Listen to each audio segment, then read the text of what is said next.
You know, one of my favorite childhood activities was making sandcastles with my grandfather. But then my grandmother took the urn away. Anyway, let's talk about some books.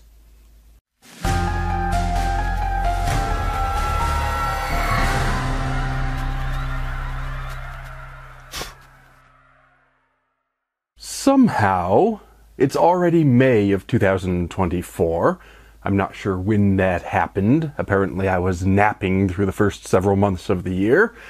But regardless, my May of 2024 package has just arrived from Nightworms, the horror book subscription service.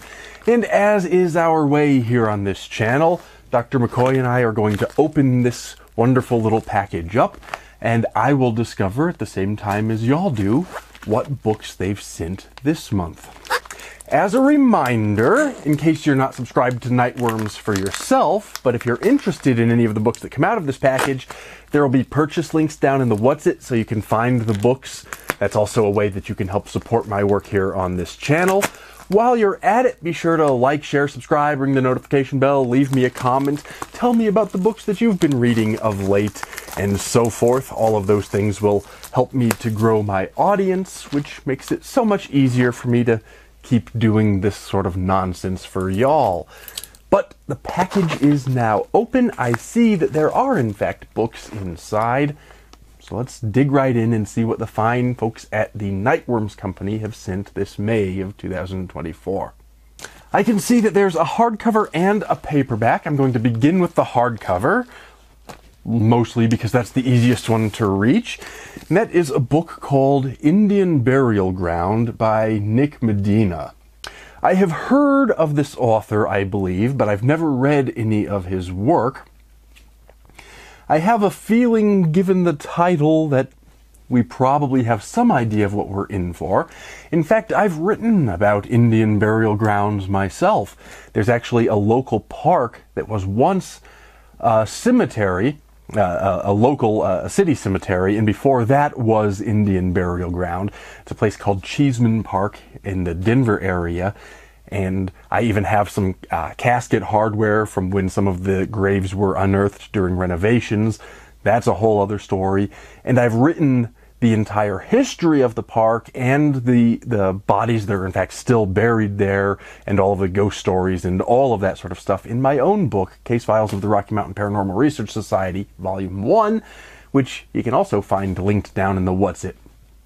But we're not here to talk about my books as much as I hope y'all are interested in purchasing a copy. We're here to talk about these books. And I have not read this one. I have not read anything about this one. I don't know what it's all about, except something to do with Indian burial ground. So let's read the description on the flap and see what we're in for. It says, a man lunges in front of a car. An elderly woman silently drowns herself. A corpse sits up in its coffin and speaks. On this reservation, not all is what it seems in this new spine-chilling mythological horror from the author of Sisters of the Lost Nation. All Noemi Broussard wanted was a fresh start, with a new boyfriend who actually treats her right and a plan to move from the reservation she grew up on, just like her beloved Uncle Louis before her. Things are finally looking up for Noemi, until the news of her boyfriend's apparent suicide brings her world crumbling down. But the facts about Roddy's death just don't add up, and Noemi isn't the only one who suspects that something menacing might be lurking within their tribal lands. After over a decade away, Uncle Louis has returned to the reservation, bringing with him a past full of secrets, horror, and what might be the key to determining Roddy's true cause of death.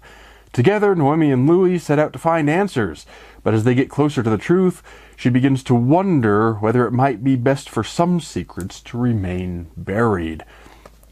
So it sounds like, I'm not sure how much of the burial ground, in this case, is a literal burial ground and how much that is a metaphor for family secrets and those kinds of things. But it certainly sounds like we are dealing with Native American mythology and tribal lore and those kinds of things. It sounds like an interesting story. It sounds like we are going to be drawing from a rich cultural heritage and then layering that with what seems like a fairly traditional horror story of family secrets and possibly ghosts or some other kinds of entities. Maybe, maybe not, but regardless of what the evil and the horror turns out to be, it sounds like an interesting read. I will be looking forward to digging into this one soon. And that brings us to our second book, the paperback, which is entitled The Day of the Door. This is by Laurel Hightower, who I have read before. I read her novel called Crossroads, which, if you've read Pet Sematary, you're thinking along the right kind of lines about what Crossroads is all about. It's really not too similar to Pet Sematary, but it deals with a similar sort of premise, and it was quite good. It was a short little book, but I read it a year or two ago and quite enjoyed it. So, having read this author before, even though I know nothing of this particular book, I'm interested to see what's in store for us this time. Let's go ahead and read the description, which says, "Once there were 4 Lascaux siblings banded together against a world that failed to protect them. But on a hellish night that marked the end of their childhood, eldest brother Sean died violently after being dragged behind closed doors. Though the official finding was accidental death, Nathan Lascaux knows better and has never forgiven their mother, Stella. Now, 2 decades later, Stella promises to finally reveal the truth of what happened on the day of the door. Accompanied by a paranormal investigative team, the Lascaux family comes together one final time, but no one is prepared for the revelations waiting for them on the 3rd floor." So this is another one where the description has not told us a whole lot about what the horror or the evil is going to turn out to be. I'm intrigued by the idea that the family's accompanied by a paranormal investigative outfit, because, as y'all know, that's one of the things that I do in my spare time myself, and it's always interesting to me to see how that's treated in horror fiction. Because what I'm looking for, every time Rocky Mountain Paranormal and I go out to one of the places we go out to, we've got some interesting new historic properties coming up in the months ahead. We've recently been to some other ones, whether it's a private residence or a public place. One of the things that I'm always keen on is, I'm a horror nerd and I want to see the kinds of things that happen in the books and movies that I read and watch.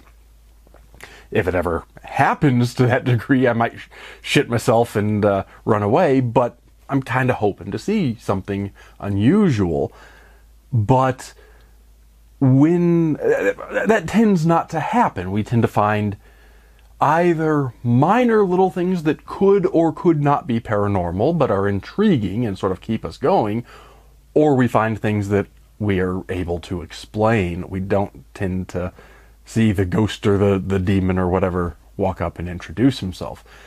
And so it's always interesting to contrast our experiences and the scientific skeptical, in the true sense of the word, not in the cynical disbelieving everything, but in the true sense of skepticism, meaning waiting for the evidence to come in and looking into things with an open mind.